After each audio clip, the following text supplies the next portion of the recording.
Bienvenidos a nuestro segundo programa de Ruta Bíblica. El día de hoy vamos a ver el tema la cosmovisión del mundo de la Biblia. Este tema creo que es importante porque muchas veces cuando leemos la Biblia, a veces presuponemos que lo que yo creo o pienso que es el mundo o el universo es lo mismo que están pensando los autores bíblicos, ¿no? O pensamos que la manera en que nosotros entendemos la realidad es la misma en cómo se entiende o cómo lo entendían los agiógrafos, ¿no? Y esto es algo totalmente diferente, totalmente distinto, ¿no? Por ejemplo, ¿no? Cuando nosotros estamos leyendo el relato de la creación, en el capítulo 1, cuando se habla que Dios crea el firmamento, ¿no? Crea la tierra seca, la bóveda celestial, o la bóveda celeste con el firmamento, los animales. Claro, a veces nosotros tratamos de acomodarlo a nuestro pensamiento en que la Tierra es esférica, eh, que es parte de un sistema solar o el tema del Big Bang, en fin.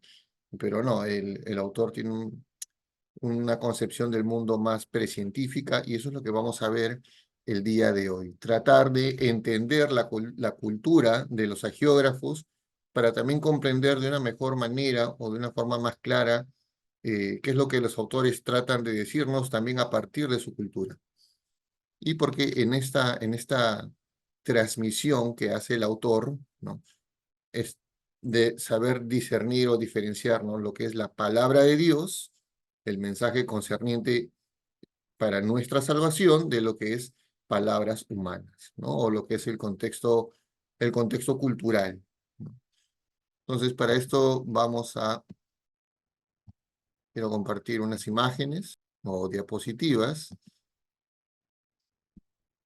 Claro, la cosmovisión del mundo de la Biblia, ¿no? Nosotros cuando nos hablan del mundo o de la Tierra o del planeta Tierra, lo que nosotros imaginamos es precisamente pues, la Tierra esférica, eh, que orbita alrededor del Sol, en fin, que somos parte de un sistema solar, de una galaxia, ¿no? Pero lo vuelvo a repetir, ¿no? Para los autores bíblicos su concepción era un poco más simple y eso es lo que vamos a verlo ahora.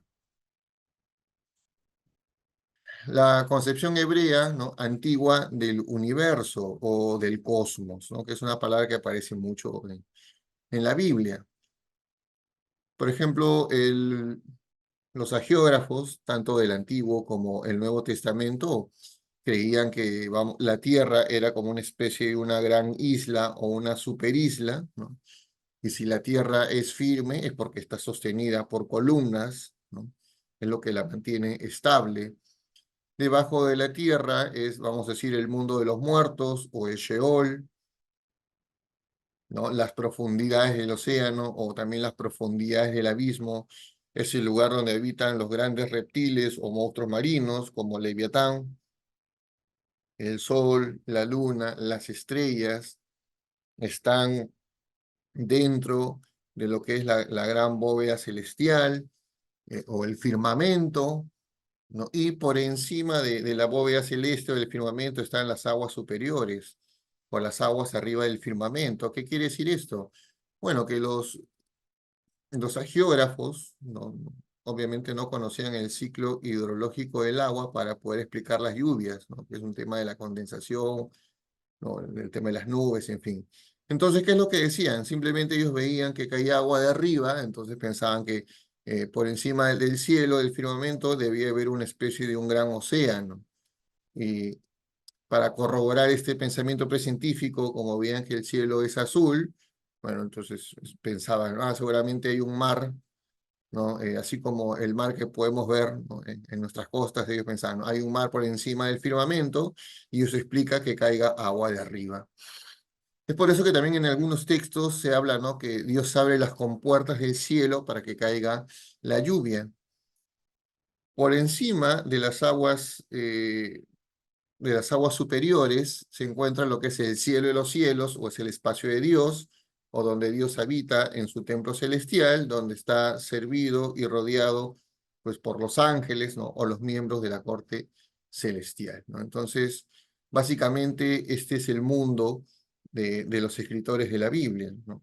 Cuando nosotros leemos Génesis 1, debemos pensar que cuando Dios crea, el autor está pensando en este tipo de mundo, en una tierra que se sostiene por columnas, ¿no? O cuando dice que Dios separa las aguas de arriba con las aguas de abajo, y en medio pone el firmamento o la bóveda celeste, es porque en esa separación de aguas, ¿no? Las aguas de arriba son las aguas eh, que están por encima de la bóveda celestial, que es de donde proviene la lluvia, y las aguas inferiores son las aguas del océano. Bien, entonces con esta imagen creo que ya tenemos una idea, una primera idea de lo que era el mundo para los escritores de la Biblia. Acá tenemos otra imagen, ¿no? De cómo se entendía que era el mundo, ¿no? Acá vemos como una representación simple, como que la Tierra fuera una gran isla, sostenida pues por grandes columnas o pilares. El Sheol se encuentra debajo de la tierra, que es la morada de los muertos. Están los mares, los océanos que vemos, ¿no? Y las aguas más profundas, las aguas interiores o las aguas del abismo, ¿no?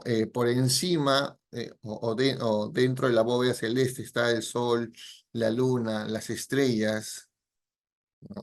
Y acá también vemos, ¿no? Las aguas superiores o las aguas exteriores del firmamento, ¿no? Repito, es la manera en cómo los antiguos israelitas explicaban que la lluvia caía pues de arriba, ¿no? Repito, es una concepción del mundo precientífica a base de la simple observación, ¿no? Y obviamente también pues pensaban que el sol se movía, ¿no? Por el firmamento. Bien, entonces continuamos, ¿no? Ahora un poquito vamos a ver cómo se dividía el mundo, ¿no? Hemos visto estos esquemas, ¿no? De cómo la representación del cosmos, pero básicamente esto se subdivide en tres espacios, ¿no? Los cielos, la tierra, el espacio donde se mueve el hombre, y lo que viene a ser el Sheol, ¿no? O también el inframundo.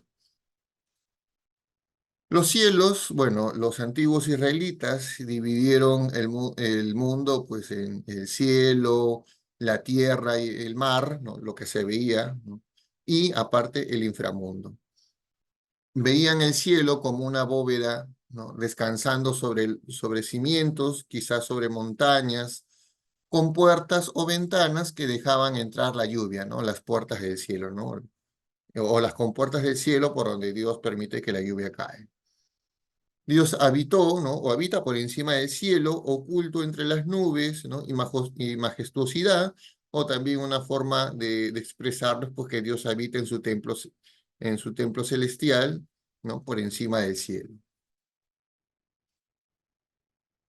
La tierra, y antes que me olvide, por si acaso, cuando Dios habita en el cielo, en su templo celestial, como bajo la imagen de un rey, es servido por los ángeles, ¿no? Que son una especie, no, son servidores celestiales, o también se le llama la asamblea divina o el consejo divino, ¿no? O los miembros de la corte celestial que asisten a Dios como rey y soberano. La tierra, ¿no? Era un mundo que era entendido, era visto también como una especie de un disco, una isla, ¿no? Flotando sobre las aguas, pero a su vez amarrado o sujetado por grandes pilares. La tierra era el único dominio conocido, obviamente, por el hombre, el reino más allá de lo que es la tierra, ya sea los cielos o el Sheol, los abismos, pues se consideraba que era incognoscible, ¿no? Era más allá de lo que el hombre podía ver. El Sheol, ¿no? El inframundo o el Sheol era este mundo acuoso, ¿no? Este mundo que está ahí en los abismos profundos, o también podía ser entendido como una especie de una prisión polvorienta, donde van o bajan todos los difuntos, ¿no? Todos los muertos, buenos y malos, ricos y pobres, reyes y plebeyos, todos van al inframundo, al Sheol, y nadie puede regresar de ahí. Era considerado pues un lugar físico debajo de la tierra, y solo se podía llegar ahí a través de la muerte, ¿no? Entonces, una vez explicado estos tres espacios principales, ¿no? Los cielos, ¿no? Donde habita Dios y la corte celestial, la tierra, ¿no? En donde habitan los seres humanos, o es el dominio de los hombres, y el Sheol es el lugar donde principalmente habitan los difuntos, ¿no? Que se encuentra debajo de la tierra. Todo esto nos da a entender pues que el mundo o el cosmos o el universo se da en tres niveles. Y esto lo podemos ver en varios textos de la Biblia. Solo estoy cogiendo algunos como ejemplo. Tenemos Éxodo 20, versículo 4, en donde se nos dice, ¿no? No te harás escultura ni imagen alguna de lo que hay arriba en los cielos, o sea, imágenes pues de los ángeles o los miembros de la corte celestial, abajo en la tierra, que es el mundo conocido, no te vas a hacer imágenes pues de animales o de seres humanos, o en las aguas debajo de la tierra, lo que es el Sheol o los abismos, ¿no? Posiblemente evitar el culto a los muertos, ¿no? Tenemos otro ejemplo en Filipenses capítulo 2, versículo 10, ¿no? Cuando San Pablo dice lo siguiente: para que al nombre de Jesús toda rodilla se doble en los cielos, o sea, todos los miembros de la corte celestial o los ángeles se arrodillen ante Jesús o ante el nombre de Jesús, la tierra, ¿no? Todos los seres humanos, todas las naciones debemos postrarnos ante Jesús, y en los abismos, ¿no? Los difuntos, ¿no? También tienen que postrarse ante el nombre de Jesús. Entonces acá tenemos dos ejemplos de cómo el mundo conocido se dividía en estos tres niveles. También un poquito para entender cómo es este mundo de los cielos donde Dios habita, ¿no? En la concepción israelita está la idea pues que Dios tiene su trono o su templo celestial pues por encima de los cielos. Tenemos como ejemplo Deuteronomio capítulo 26, versículo 15. Desde tu morada, de tu santidad, desde lo alto de los cielos, contempla y bendice a tu pueblo Israel, así como a la tierra que nos has dado, como habrías jurado a nuestros padres, ¿no? Tierra que emana leche y miel. Igual en esta visión, en el Deuteronomio, está esta idea que Dios es rey y él pues gobierna el cosmos desde su templo celestial, ¿no? Que está por encima de los cielos, ¿no? Y desde ahí pues preside y rige sobre el mundo y especialmente también sobre Israel. Tenemos, por ejemplo, otro texto, el Salmo 33, versículos del 13 al 14. Dice: Yahvé observa desde lo alto del cielo, ve a todos los seres humanos, desde el lugar de su trono, mira a todos los habitantes de la tierra, ¿no? Otra vez esta imagen, Dios habita en lo alto, por encima de los cielos, ¿no? Acá la imagen creo que puede ilustrar, ¿no? Esa concepción que nosotros tenemos, ¿no? Dios está arriba, Dios está en los cielos, es porque en la mente, en la cultura, pues, de los antiguos israelitas, eh, en el cosmos, ¿no? Tal como ahora nosotros podemos llamar universo, ¿no? Pues Dios habita en las esferas más altas, ¿no? Dios gobierna desde su trono. Ojo, cuando habla del trono de Dios es porque se está utilizando este lenguaje de realeza o de los reyes, que era la forma en cómo en el antiguo Israel se entendía la máxima forma de gobierno que puede existir en ese mundo, ¿no? Que es una monarquía. En este caso, pues Dios es rey, Dios tiene su trono, tiene sus servidores celestiales. ¿Y cuál es su dominio? Pues todo el cosmos.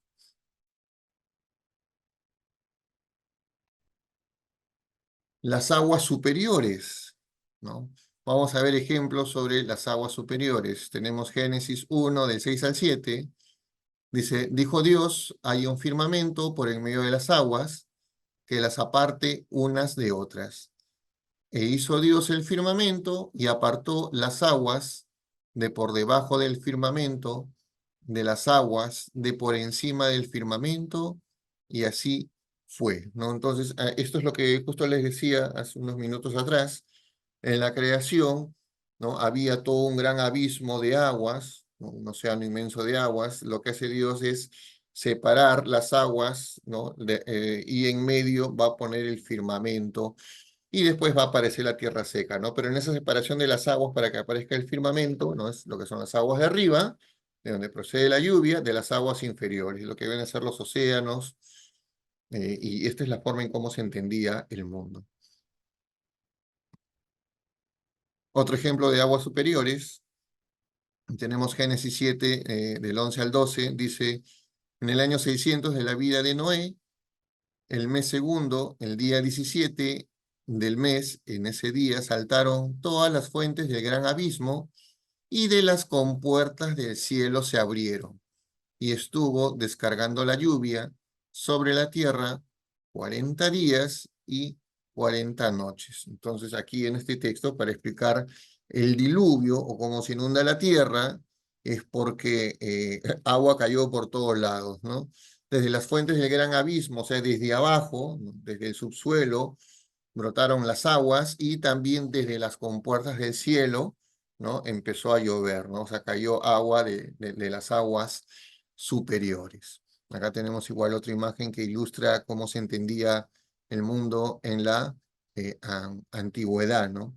Ojo, por más que lo veamos como una especie de círculo, no vayan a pensar que se entendía como una esfera, ¿no? Imaginen que es como una especie de una manzana partida por la mitad, ¿no? Así se entendía el mundo, ¿no? Que era una gran isla flotante, ¿no? Y hay una gran cúpula que es el cielo, el firmamento, que la envuelve o que está sobre la tierra. Bien, entonces hasta aquí estamos viendo una primera parte, ¿no? Sobre cómo se entiende el mundo desde el Antiguo Testamento, ¿no? O desde los escritores bíblicos.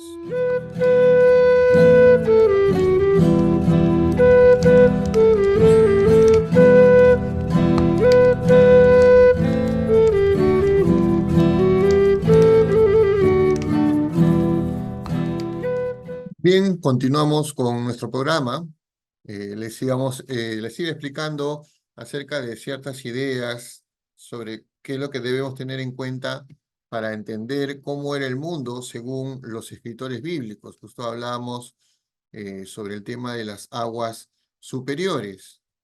Quisiera seguir compartiéndoles esta imagen, ¿sí? Por ejemplo, acá tenemos la bóveda, ¿no? del firmamento sobre la tierra.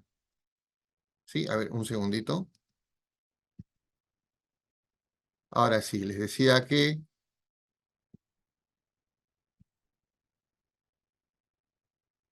allá, iba a mostrarles sobre la bóveda del firmamento sólido sobre la tierra, ¿no? Entonces, para esto tenemos Job 37, versículo 18, esta frase, ¿no? Podría extender con él el firmamento duro como espejo de metal fundido. Entonces aquí se entiende que la bóveda celeste no era como una especie de un espejo de metal, ¿no? Brillante, donde estaban los astros, no sé, el sol, la luna, las estrellas, ¿no? Entonces era entendida la bóveda como algo, vamos a decir, sólido, duro, no esa imagen que nosotros tenemos del cielo totalmente distinta, ¿no? Entonces, repito, ¿no? Ya vamos teniendo en cuenta, cuando se habla del cielo en la Biblia, puede entenderse el cielo como una bóveda encima del firmamento, las aguas superiores, encima de las aguas superiores el trono de Dios.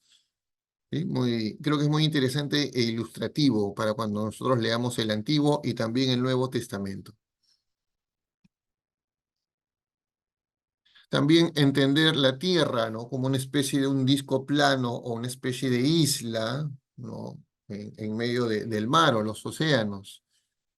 Un ejemplo, tenemos Isaías 40, versículo 22, ¿no? Donde dice, Él está sentado sobre el orbe terrestre, cuyos habitantes son como saltamontes, ¿no? Él expande los cielos como un tul y los ha desplegado como una tienda que se habita, ¿no? Entonces, igual acá, esto es una imagen que más o menos ilustra la idea, pues, de la tierra, ¿no?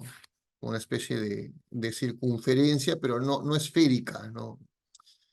Vamos a decir como una especie de una isla, ¿no? Y sobre esta especie de isla, Dios extiende el firmamento como si fuera una gran tienda de campaña, ¿no? Por eso dice, ¿no? Dios está sentado sobre el orbe terrestre, sobre la tierra, sobre encima del firmamento, ahí está Dios y Él extiende los cielos, pues como una especie de tienda. Entonces, básicamente, esta es una imagen un poco más simple de cómo se entendía que era el mundo, ¿no? Como una especie o un conglomerado, vamos a decir, una gran porción de tierra rodeado de aguas, ¿no? Y por si acaso, repito, porque esto una vez yo recuerdo cuando era niño, en el colegio un profesor nos decía, ¿no? Que Isaías 40:22 era la prueba, vamos a decir, irrefutable de que los autores bíblicos ya hablaban de la tierra como una como una esfera, perdón. Pero probablemente cuando se habla de orbe o de una especie de círculo, se entendía más como una especie de isla o un plano circular, pero no tanto esférico, ¿no? Por si acaso. Pilares bajo la tierra, ¿no? Acá tenemos esta imagen de estas columnas que sostienen la gran porción de tierra. Tenemos Salmo 75, versículo 4, aunque tiemble en la tierra y sus habitantes, ¿no? Yo estaba firme, perdón, perdón, se me fue la imagen. Ahora sí, aunque tiemble en la tierra y sus habitantes, yo establecí firmemente sus columnas, ¿no? Y esta es una representación, una imagen de cómo las columnas sostienen la tierra, por eso la tierra está estable, ¿no? Si las columnas por alguna razón se mueven, es ahí donde se producen los temblores. Continuamos. El Sheol, ¿no? Bajo la tierra. Entonces, el Sheol era el lugar a donde iban a parar los difuntos, ¿no? Se encontraba debajo de la tierra, cerca a los abismos profundos de las aguas. Un ejemplo curioso tenemos en Números 16, versículos del 31 al 33, ¿no? Donde dice lo siguiente. Y sucedió que nada más terminar de decir estas palabras, se abrió el suelo debajo de ellos, la tierra abrió su boca y se los tragó con todas sus familias, así como a todos los hombres de Coré, con todos sus bienes. Bajaron vivos al Sheol, con todo lo que tenían. Los cubrió la tierra y desaparecieron de la asamblea, ¿no? Aquí se está refiriendo a una rebelión de Coré, ¿no? Y otras personas más que estaban en contra, pues, del liderazgo de Moisés en el desierto, y Dios, como a manera de castigo, pues los envía vivos al Sheol. Entonces, esta es una referencia explícita a esta creencia que debajo de la tierra, pues era la morada de los difuntos, ¿no? Y bueno, y en este caso específico, lo vuelvo a repetir, como castigo divino, ¿no? Estas personas son tragadas vivas hacia el Sheol. Bueno, y antes de pasar a la sección de preguntas, solamente recordar, ¿no? Cómo los autores bíblicos, lo vuelvo a repetir, tienen una cosmovisión del mundo un poco más sencilla, producto de la observación, es un conocimiento precientífico del mundo, ¿no? Y es a partir de esta cultura, esta forma de ver la existencia, en donde también Dios se revela, ¿no? Entonces, yo creo que esto es importante porque cuando leemos, repito, el Antiguo Testamento, principalmente el Antiguo, a veces podemos querer forzar el texto a decir cosas que no son, ¿no? O tratar de demostrar, ¿no? Por ejemplo, que ciertos conocimientos actuales, pero que obviamente son productos pues, de descubrimientos de los últimos años, ¿no? O sea, en ninguna parte del Antiguo Testamento dice explícitamente que la Tierra es esférica o, o, o- o que orbita, vamos a decir, alrededor del Sol, ¿no? O este tema de la concepción de que la lluvia se produce porque hay aguas por encima del firmamento, ¿no? Tratar de entender estos textos en su contexto, y con esto tampoco quiere decir que los autores bíblicos se equivocaron. No se equivocaron porque era la forma en que ellos entendían el mundo, ¿no? Si la Biblia es palabra de Dios, si la Biblia es palabra de Dios es porque lo que Dios nos quiere decir a través del texto es referente y concerniente a la historia de la salvación. Todo aquello que nos sirve para que el hombre se salve, para que entre en comunión con Dios por medio de Jesucristo. Entonces, es por eso que a veces hay que tener mucho cuidado cuando se estudia la Biblia, ¿no? Tratar de entender cómo esta dimensión humana, ¿no? Palabra de hombres, hay que discernir lo que es parte del contexto cultural, ¿no? Lo del mundo del autor, con lo que es la revelación de Dios. Ahora sí, pues pasamos a la ronda de preguntas.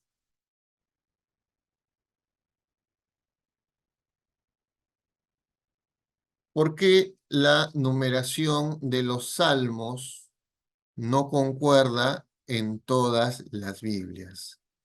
¿No? Pregunta Ángela Nelson de Estados Unidos.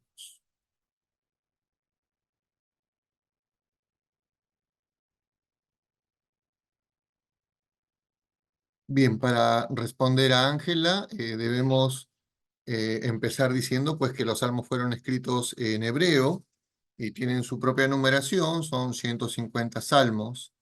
El tema es que cuando fueron traducidos al griego, ¿qué es lo que pasa? En la traducción al griego, los salmos 9 y 10 se juntaron como uno solo, ¿sí? Y entonces en la numeración griega ya se contó el Salmo 9 y 10, se contó como el Salmo 9. Y es ahí donde la numeración empezó a correr de forma dispareja, ¿no? Es por eso que hay una doble numeración.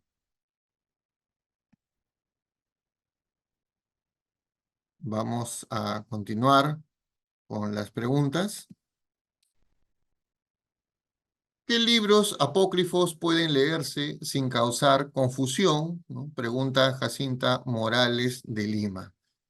A ver, yo creo que cualquier libro apócrifo, ya sea apócrifos que tengan que ver con el Antiguo Testamento, con el Nuevo Testamento, pueden ser ciertamente confusos porque van a reflejar una teología distinta a la que podemos encontrar tanto en el Antiguo como en el Nuevo Testamento. No, básicamente tiene pues muchas reflexiones o ideas heréticas.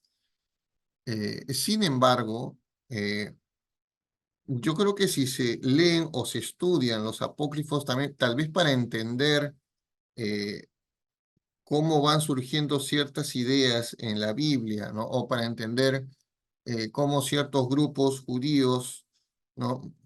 Se van alejando, vamos a decir, de las doctrinas principales, o cómo ciertos grupos cristianos se van alejando, vamos a decir, de la fe mayoritaria de los primeros cristianos, eh, formando diversas sectas que pudieron haber en el siglo segundo, tercero, cuarto. O sea, leerlos para tener una información histórica sí es importante, ¿no? Yo sugiero que si los leen, pues cómprense ediciones de libros, pero que tengan comentarios para que te puedan explicar, ¿no? En estas secciones o pasajes de un libro apócrifo que están leyendo, por ejemplo, cuál es la teología subyacente en ese texto, ¿no? O en qué forma se distancia, por ejemplo, de la teología del Antiguo, del Nuevo Testamento.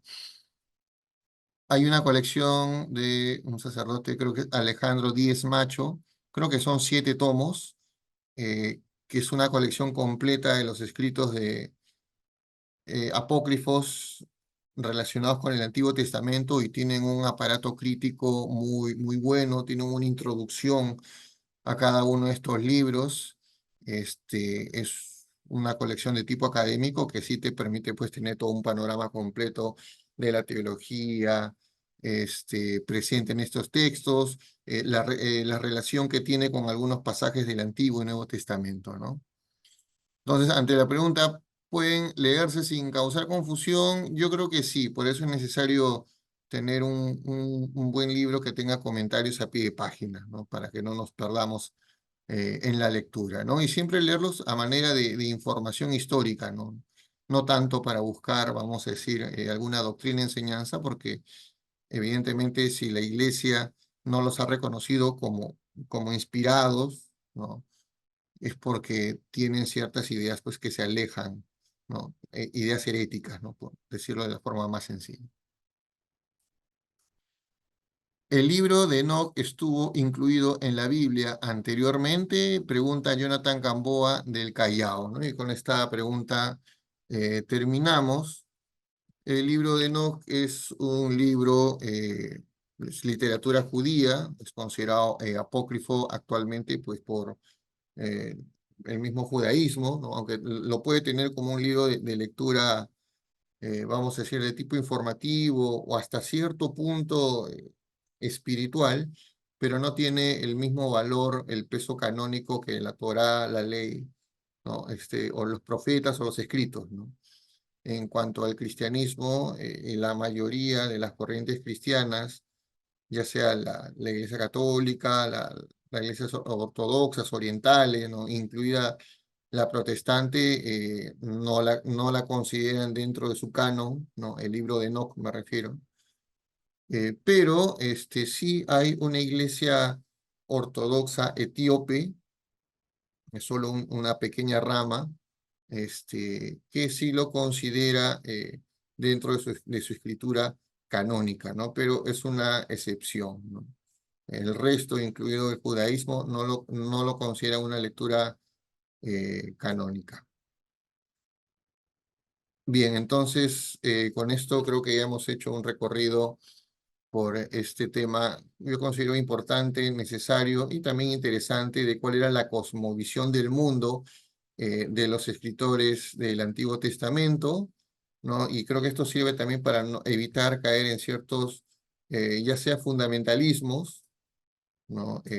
Y también para cuidarnos de a veces forzar al texto a decir cosas que el autor no estaba pensando, ¿no? Tratar de darle al texto bíblico el valor que tiene. Es palabra de Dios porque nos anuncia, nos muestra ese camino hacia la salvación, pero entender que también está escrita en palabras humanas, ¿no? Y dentro de esta categoría de palabras humanas está este tema del contexto cultural, el conocimiento precientífico que tenían los autores de la Biblia. Pues bien, espero que nos puedan seguir en nuestro siguiente programa y que tengan una buena semana. Que Dios los bendiga.